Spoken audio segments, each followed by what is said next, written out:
Sectors of Industry, OCR National Level 2 Award in Business, Assessment Objective 5. In this assessment objective, you will need to be able to demonstrate that you can tell the difference between the primary, secondary and tertiary sectors of industry, that you can identify the trends in employment and output in those sectors, you can discuss the reasons behind these trends, and you can compare the trends in each of the three sectors of industry. Business activity is the main thing that a business actually does, their core activity, what they do to make the most of their sales revenue.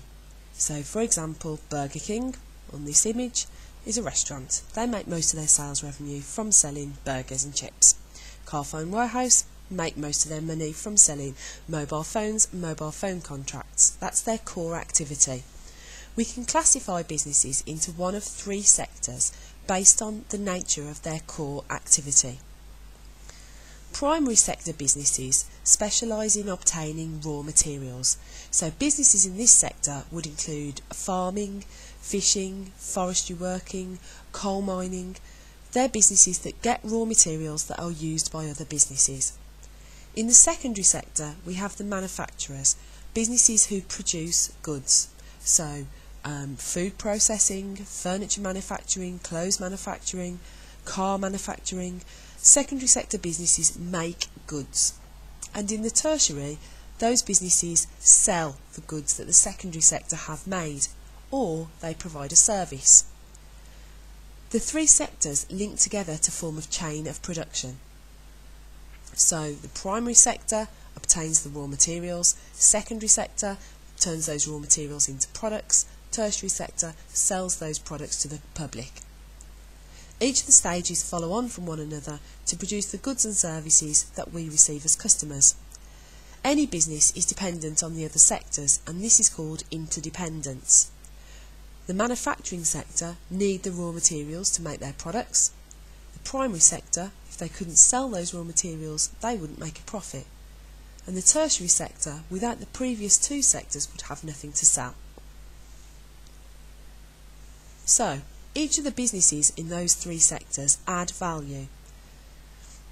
As raw materials are gathered, as farmers grow wheat to make bread, as coal miners mine the coal out of the ground, they're actually putting that raw material into a format that other businesses could use, so they're adding value. Secondary sector add value by turning those raw materials into a finished product. And the tertiary sector add value by selling and providing a service when they sell those products to the customer. So in the tertiary sector we might look at things like giving a guarantee, home delivery, advice. That's how they would add value to that product. And this is the basis for value added tax, the tax that we pay on most of the products that we buy. Trends in business activities. Firms are always attracted towards profitable activities and away from unprofitable activities because businesses in the primary sector exist mostly to make a profit.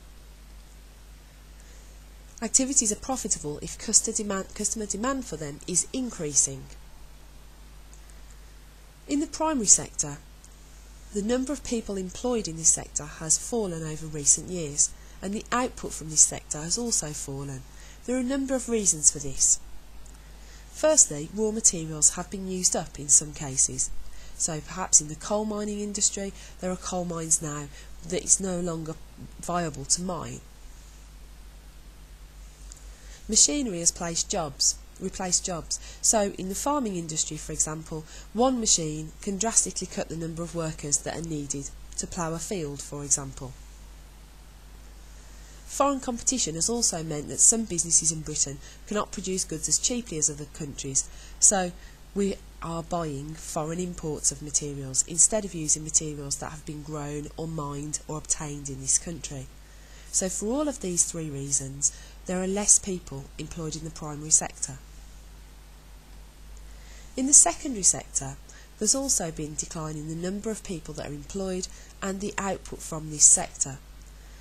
Firstly, foreign competition is one of the main reasons why we have fewer people employed in manufacturing in the UK. Often goods are cheaper, So if you look at the clothes that you wear or your phone or your computer, you will find that most of those goods are produced somewhere else. There's not many goods now that say made in Britain. Because other countries have cheaper labour, cheaper land costs, less regulations, it's easier for businesses to produce in those countries. We then import those goods and they're sold in this country. So many people in the secondary sector have lost their jobs because we have started buying cheap imports. Some businesses have relocated their whole production facilities abroad, or they outsource some aspects of their production. So they make other businesses produce some part of their product in another country. Both of these reasons have led to less people being employed in the secondary sector. And finally, the use of machinery. That's increasing use of robotics or computer control systems mean businesses don't need to employ as many workers as they usually did. So if any of you have been to the Bass Brewery in Burton-upon-Trent, you'll find that they brew lots of beer and bottle lots of lagers and alco-pops, but they use very few people because the whole production line is automated and it all uses robotic technology and computer control systems to brew the beer and fill the bottles, and all the workers do is step in if there's a problem, so there's far fewer workers actually required to run that plant. In the tertiary sector, there's been a large rise in the number of jobs that have been created and a large rise in the output from this sector. The reasons for this are that many tertiary jobs are linked to the size of the population.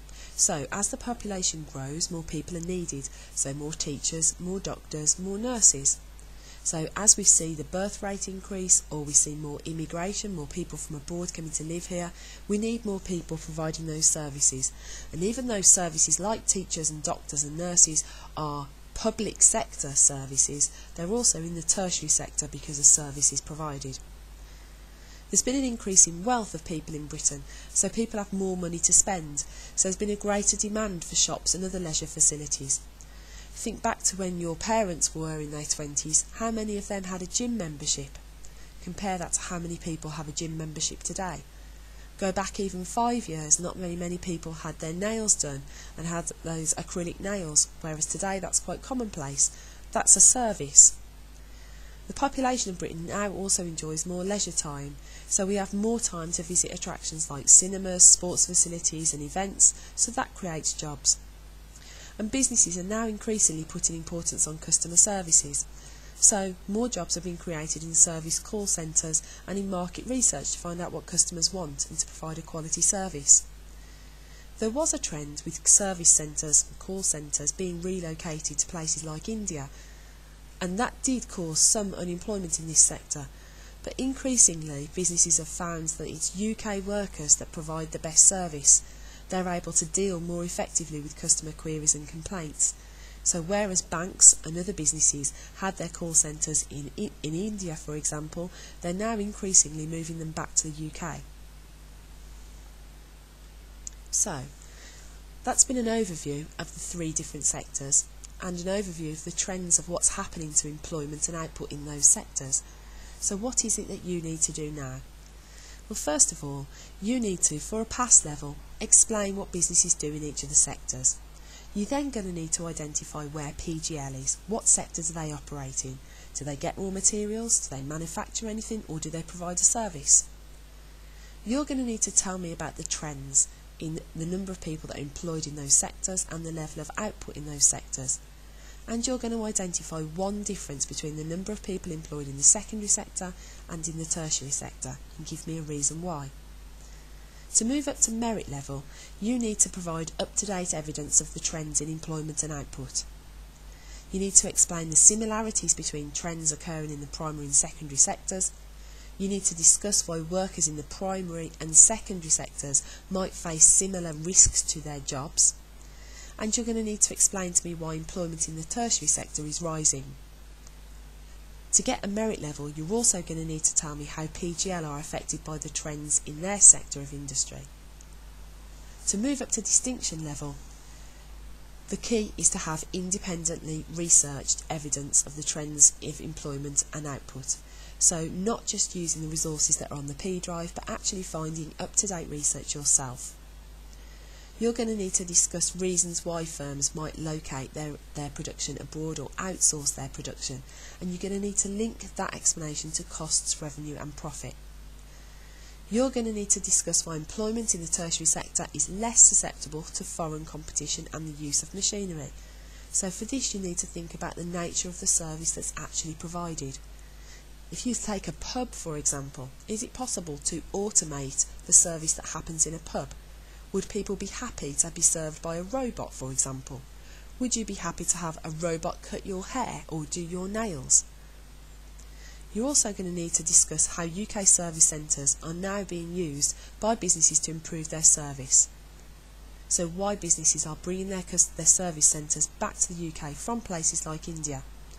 And finally, you're going to need to evaluate the extent to which PGL has been affected by the trends in their sector of industry.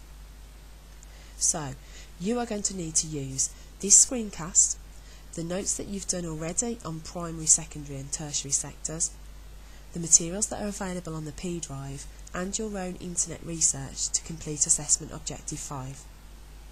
Off you go then.